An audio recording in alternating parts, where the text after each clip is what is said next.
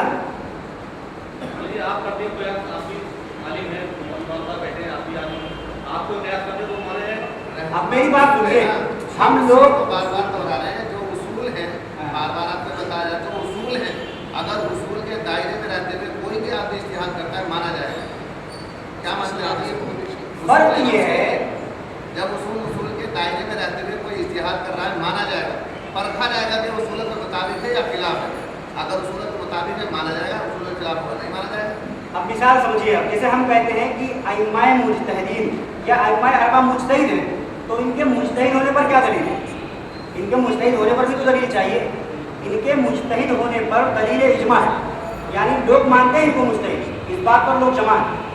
اگر ہمارے اس ہندوستان میں آج ہم لوگ کسی کو یہ مانتے ہیں کہ بھائی یہ جو ہے ان اصولوں پر قیاس کرتے ہیں، چاہے وہ خالد سیف اللہ رحمانی ہو، مفتی سعید صاحب رحمانی ہو، یا دیگر وائز کوئی بھی ہمارے مفتیان اکرام، اگر یہ ان اصولوں کے دائرے میں رہتے ہوئے قیاس کرتے ہیں تو ان کو قیاس کرنے کی اجازت ہے. رہا آپ کا یہ کہنا کہ میں کہوں یہ کریں تو ہم لوگوں کی مجتہد نہیں ہے، سمجھ لیں پہلے، اور اجتہاد کرنے کے فن سے ہم لوگ پوری طرح واقف نہیں ہیں. اس لیے کسی حدیث میں یہ آیا ہے کہ نااہل کو کام ثبوت نہیں کیا جائے گا. اگر نااہل کو کام ثبوت کر دیا جائے تو وہ پھر قیامت کی علامت بن جائے گا. سمجھ رہے ہیں نا؟ ہاں. انڈیا میں دیکھیے آپ فقہی سیمینار ہوتا ہے، آپ نے کبھی اٹینڈ کیا فقہی سیمینار؟ آپ کبھی سال بھر میں فقہی سیمینار ہے. اتفاق کی بات یہ ہے کہ اس بار 25واں فقہی سیمینار آپ کے دلی شہر میں. آپ وہاں شریک ہو جائیں، آپ سمجھیں گے، اس بات کو سمجھیں گے کیسے اجتہاد کیا جاتا ہے. جو درپیش نئے مسائل جو پیش آتے ہیں، تقریباً 400 ساڑھے 400 کے قریب مفتیان اکرام پورے شہر سے، پورے ہندوستان سے بلائے جاتے ہیں، باہر ممالک سے بھی آتے ہیں. ان لوگوں کے سامنے وہ مسائل پیش کیے جاتے ہیں، وہ اپنے اپنے یعنی رائے پیش کرتے ہیں. اس کے بعد کوئی بات نہیں کی جاتی. تو اس طرح کیا جاتا ہے. مفتی مولانا خالد سیف اللہ رحمانی صاحب اس موضوع پر کام کرتے ہیں، ٹھیک ہے نا؟ اس کے 18 شرطیں ہیں کسی کے مجتہد ہونے کی. کون اختیار کر سکتے ہیں؟ 18 شرطیں ہیں جو فتاوی رحیمہ 10 جلد نمبر 10 میں لکھی ہے، آپ پڑھ لیں. ٹھیک ہے.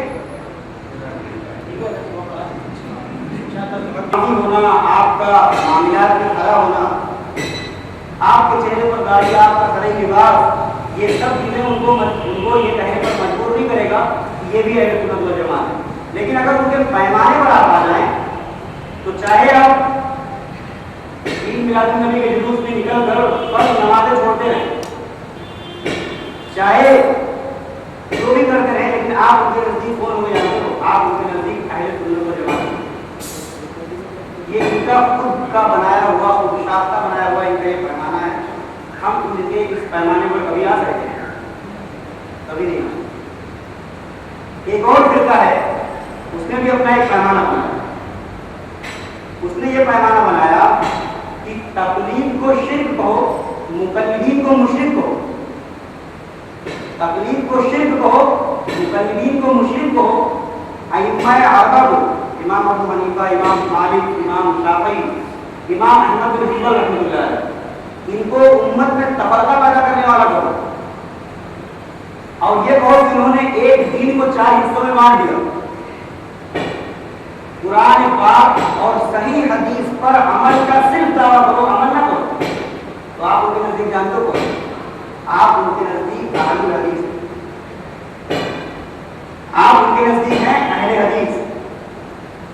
خلفائے راشدین کی سنت کو بدعت کہو تو آپ ان کے نزدیک کون ہیں؟ یہ ان کا خود ساختہ بنایا ہوا پیمانہ ہے. ہم ان کے اس پیمانے پر کبھی آ سکتے ہیں؟ کبھی نہیں آئیں گے انشاءاللہ. اچھا، یہ ان باطل فرقوں کے اپنے اپنے پیمانے ہیں، تو ہمارا اپنا تو کوئی پیمانہ ہونا چاہیے جس پر ہم لوگوں کو آنے کی دعوت ہے. ہونا چاہیے نہیں ہونا چاہیے؟ ہمارا اپنا پیمانہ کیا؟ یہ ایک سوال ہے آپ لوگوں سے کہ ہمارا اپنا پیمانہ کیا جس پر ہم لوگوں کو آنے کی دعوت ہے؟ جی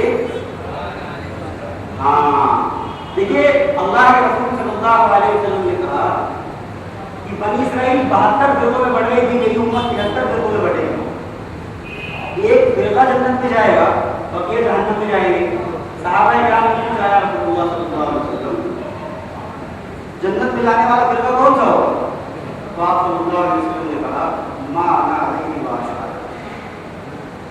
یہ اللہ کے رسول صلی اللہ علیہ وسلم نے ہمیں ایک پیمانہ دیا کہ جس پر میں اور میرے صحابہ اس پر رہو, یہی نجات پانے والا فرقہ ہے. اس بات کو پیش کر کے غیر متعلقین ایک عجیب سوچا چھوڑ دیں. وہ کہتے ہیں کہ دیکھو ایک فرقہ جنت میں جائے گا, تم تو چار فرقے, تو چار کیسے جنت میں جاؤ گے؟ حنفی شافعی مالکی حنبلی, ایک تو ہم ہی ہیں, مطلب غیر متعلقین اپنے آپ کو کہتے ہیں. خوب اچھی طرح سمجھو کہ جب عقیدے میں اختلاف ہوتا ہے تو فرقہ وجود میں آتا ہے, جب مسلک میں اختلاف ہوتا ہے, جب احکام میں اختلاف ہوتا ہے تو مسلک وجود میں آتا ہے. حنفی شافعی مالکی حنبلی کا عقیدے میں اختلاف نہیں ہے, یہ چاروں ملا کر ایک فرقہ ہے. یہ چاروں ملا کر ایک فرقہ ہے. اور ہمارا ہم اہل سنت والجماعت کا غیر متعلقین سے عقیدے کا اختلاف ہے, اس لیے وہ ایک فرقہ ہے. اور پھر اس کے بعد اس فرقے میں کئی فرقے ہیں, بلکہ اس فرقے میں کئی فرقیاں ہیں چھوٹی چھوٹی. فرقہ جماعت المسلمین, غربا, اہل حدیث, اور جو ہے ثنائیہ, ستاریہ, یہ سارے فرقیاں ہیں چھوٹی چھوٹی. تو یہ بات آپ سمجھیں کہ ہم چاروں ملا کے ایک فرقہ ہیں, اور ہمارا پیمانہ کیا ہے؟ ما انا علیہ واصحابی. آج ہم یہاں پر اس پیمانے کو سمجھنے کے لیے بیٹھے. ظاہر سی بات ہے کہ اس پیمانے کو سمجھنا 5 منٹ کا کام ہے, لیکن ہر آدمی کا ذہن اس سطح پر آ جائے, ہر آدمی اس کو سمجھنے والا بن جائے. جیسے مجھ کو لگے گا کہ اب ہر آدمی پوری طرح متوجہ ہے اور اس بات کو سمجھنا چاہتا ہے, تو انشاءاللہ 5 منٹ میں اس کو سمجھا بھی دیتا ہے. لیکن جب تک ہر آدمی کا ذہن وہاں تک نہیں پہنچتا, تب تک میں آپ کے سامنے کچھ اور ہی بات کرتا رہوں. تو انشاءاللہ اس بات کو سمجھے گا, وہاں علیہ واصحابی کو سمجھنے کے لیے تیار ہیں. اس کے لیے آپ کو وقت دینا پڑے گا. جب تک میں آپ کے سامنے رہوں تب تک آپ دو چیزیں ہمارے حوالے کریں, اپنا دل اور اپنا دماغ کہیں اور نہ کریں بلکہ ہماری طرف, اور پوری طرح متوجہ ہو کے اس بورڈ پر دیکھیں. انشاءاللہ اس بورڈ پر آپ کو سمجھایا جائے گا کہ ماں علیہ واصحابی کیا ہے, وہاں سمجھ میں آئے گا. ٹھیک ہے,